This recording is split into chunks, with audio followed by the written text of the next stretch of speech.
What more needs to be done to improve gender equality in STEM?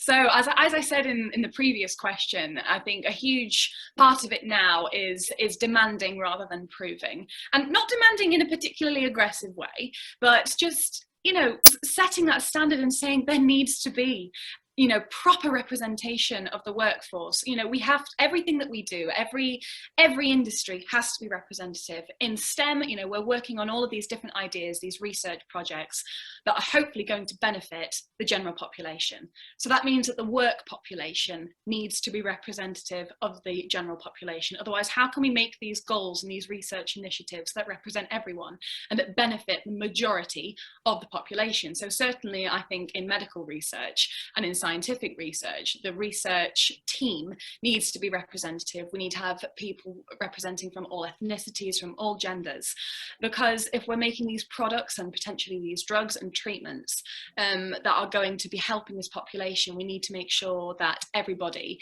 in there has a seat at the table, has a say in how this is going to be distributed. It's a huge part of it. So again, kind of going in and just demanding it, expecting this as a norm, not kind of, you know, just fobbing off someone's success almost as like a diversity hire. I absolutely hate that term because, you know, the population is diverse. Of course it is. So it should be representative, and it's poorly reflected on a company if they decide to only be representing one demographic in the laboratory, you know, in the tech room, all of this. So it just doesn't, to me, again, demand it and just expect it. Don't feel, if you go in there and kind of feel like you're already kind of at a disadvantage because of your gender, because of how you identify, because of your demographic, then you're already kind of putting those barriers up for yourself. You know, if they won't remove the barriers for them, then we've got to get rid of them.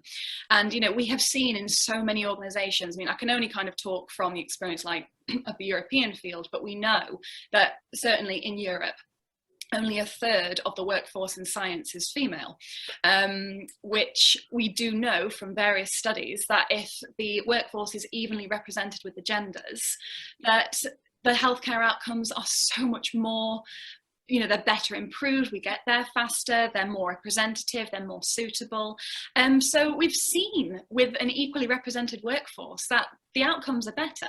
The proof is there. So even though I said we don't have to prove it, it is actually there already. So again, there's no reason that there should be any kind of discrimination based on gender, based on ethnicity, or any kind of background, because the workforce must be diverse, it must be representative. Otherwise, we're not going to be getting these, you know, these clinical, technological, mathematical outcomes that are going to benefit the general population.